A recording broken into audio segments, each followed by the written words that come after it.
Bonjour, nous sommes le groupe 3 des 3C. Nous allons vous parler des Jeux Olympiques.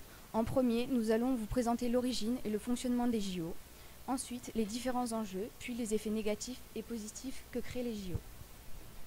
Les premiers JO se déroulent à Olympie il y a plus de 2500 ans. Ils sont créés pour honorer les dieux de l'Olympe et sont aussi une occasion de faire une trêve.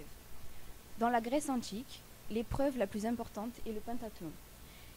Constitué de 5 disciplines, le lancer de javelot, le lancer de disque, la lutte, le saut en longueur et la course à pied.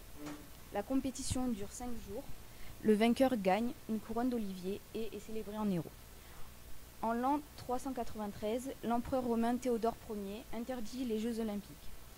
Il trouve les Jeux pas assez chrétiens. Les JO sont rétablis par Pierre de Coubertin, un baron français.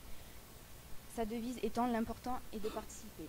En 1896, les premiers JO modernes d'été se font à Athènes, ceux en hiver en 1924 à Chamonix.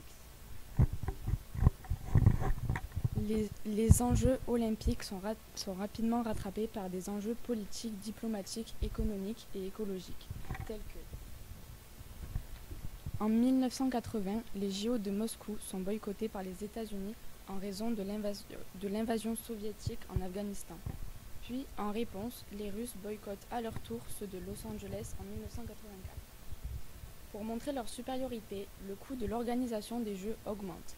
Il passe de 2,2 milliards de dollars en 1994 à près de 13 millions de dollars 24 ans plus tard. Pékin n'échappe pas à ces enjeux. Certains chefs d'État gouvernementaux étaient absents lors de la cérémonie d'ouverture car la Chine est accusée de génocide et d'atteinte aux droits humains. C'est un boycott diplomatique. Dans plusieurs années, nous parlerons peut-être d'un boycott écologique car on commence à se poser des questions telles que pourquoi organiser les Jeux d'hiver dans des villes où il n'y a pas de neige?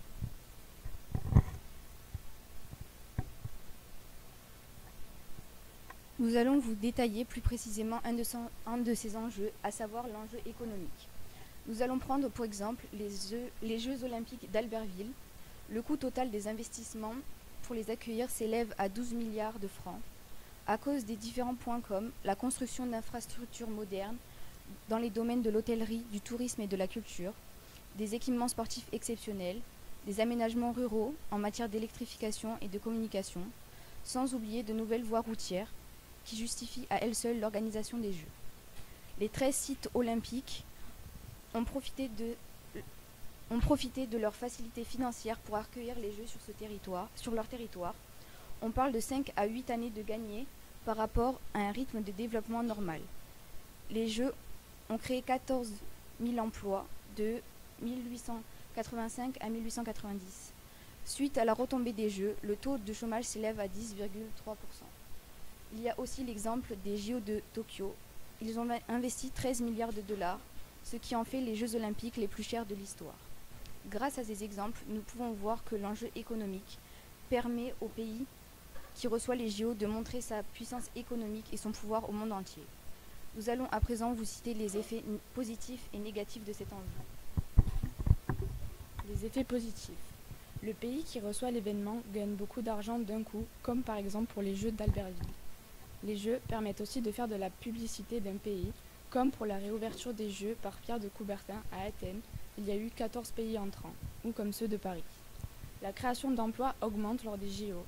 La ville qui organise l'événement a besoin d'une grande main-d'œuvre pour construire les infrastructures, comme nous l'avons dit précédemment. Les JO d'Albertville, 14 000 emplois ont été créés à cette occasion. Les JO permettent aussi de stimuler le tourisme. Beaucoup de personnes font le déplacement pour venir les voir, car c'est un événement très attendu. À Paris, des personnes du monde entier vont se retrouver pour cette occasion. Le pays doit donc montrer une bonne image de lui. Les effets négatifs. Malgré tout, il y a aussi des retombées. L'économie augmente assez rapidement, mais une fois que tout est terminé, les pays ne savent plus quoi faire des infrastructures. Les installations ne resserviront probablement plus, comme les pistes de ski qui ont été créées à Tokyo pour les Jeux d'hiver. Tout cela engendre des déficits financiers. Nous avons la Grèce, comme exemple, qui a contracté 13 milliards d'euros de dettes.